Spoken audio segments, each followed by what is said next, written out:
এ কেমন শিক্ষক? সামান্য বিস্কুট খেতে চাওয়ায় খুদে পড়ুয়াকে লাথি মেরে রক্তারক্তি কাণ্ড। কথা বলতে গিয়ে পড়ুয়ার বাবাকেও লাথি মেরে আটকে রাখল স্কুল ঘরে। খবর পেয়ে পুলিশ ধরতে গেলে পুলিশকেও আক্রমণের চেষ্টা। রাজগঞ্জের সন্ন্যাসীকাটার জুম্মাগছের একটি প্রাইমারি স্কুলে এক শিক্ষকের কাণ্ডকীর্তি দেখে হতবাক গ্রামবাসীরা। অভিযুক্ত স্যারের নাম নাজির শাহ।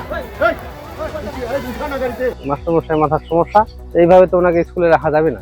জানা গিয়েছে গত শনিবার স্কুলের স্যারের কাছে বিস্কুটের প্যাকেট চেয়েছিল ক্লাস 2 এর এক ছাত্র রাজ মাঝি, আর তাতেই নাকি শিক্ষক বেজায় চটে গিয়ে পিঠে সজোরে লাথি মেরে দেওয়ালে ঠুকে দেন।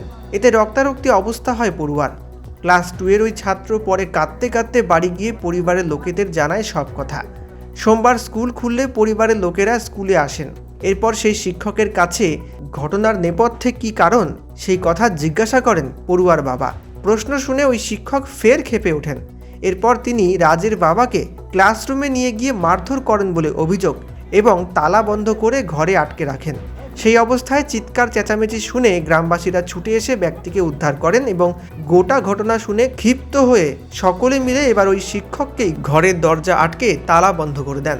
দাবি ওঠে, যতক্ষণ না ওই শিক্ষককে অন্যত্র বদলি করা হচ্ছে ততক্ষণ এই স্কুলের তালা খোলা হবে না। খবর ছড়িয়ে পড়তে স্কুল চত্বরে ব্যাপক চাঞ্চল্য ছড়ায়। ভিড় করেন বহু গ্রামবাসী।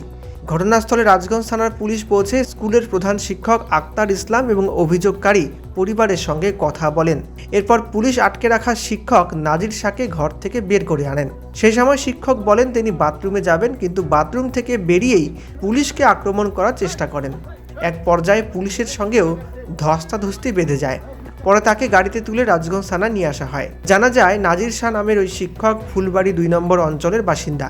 প্রধান শিক্ষক জানান, অভিযুক্ত শিক্ষক মানসিকভাবে সুস্থ নন।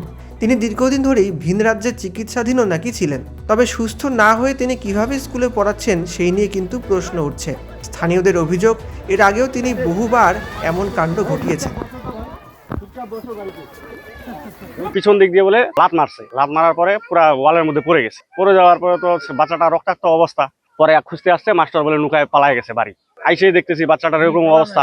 বাচ্চাটাকে নিয়ে গেলাম এই পাবলিক ডাক্তারের কাছে নিয়ে গেলাম। তারপরে ওই ওষুধ নিয়ে এসে রাখলাম। কালকে তো রবিবার বন্ধ ছিল।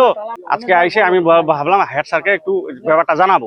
আমি আর কি, আমাকে ডাকলো, বলতেছে তোমার ছেলেটা বুটটা ভেঙে দিছে, যে মাস্টার মারছিল। তারপর আমাকে ঘরে ঢুকায় তালা মেরে রেখে দিল। আমরা চাইছি যে এই মাস্টারকে চেঞ্জ করতে হবে, এই মাস্টারকে এখানে রাখা চলবে না। ও একা আসছিল, কয়েকটা বাচ্চা আমাদের স্কুলে আসছিল। তো স্কুলে বাচ্চার সংখ্যা কম হওয়াতে সেই দিন হয়তো মিড ডে মিল রান্না হয়নি, স্বনির্ভর গোষ্ঠী আসেনি। তো তাই শুকনা খাবার দেওয়া হয়েছিল। তো শুকনা খাবার নিয়ে একটা বাচ্চাদের মধ্যে ঝামেলা হয়। ও যে বাচ্চাটাকে মারছে ও বলে পায়নি আর কি। তো না পাওয়াতে ও বিস্কুট চেতে গেছে, বাচ্চাটাকে ও মারছে। তো এই নিয়ে আজকে গার্জিয়ান আসছিল ওকে বলতে। আমার আজকে স্কুলে ঢুকতে একটু লেট হয়েছে, গাড়িটা আমার পাংচার ছিল। তো আমি আসার আগে ঘটনাটা ঘটে গেছে যে গার্জিয়ান ওকে বলতে গেছে, ওকে বলছে স্টোররুমের মধ্যে গার্জিয়ানকে লক করেছে।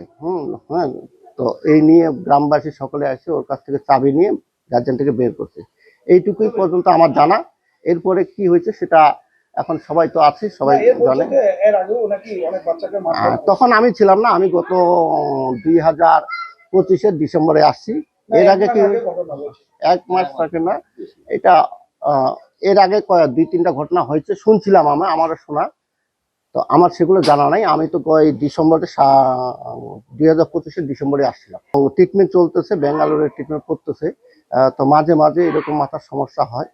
তো সেটা অফিসও জানে আর কি। আমি অলরেডি ঊর্ধ্বতন কর্তৃপক্ষকে আমার এসআইকে জানিয়েছি। এসআই বললো যে আপনারা ওখানে মীমাংসা করে নেন, বাকিটা যদি দরকার হয় আপনারা গ্রামবাসী সকলে মিলে মাস পিটিশন দেন।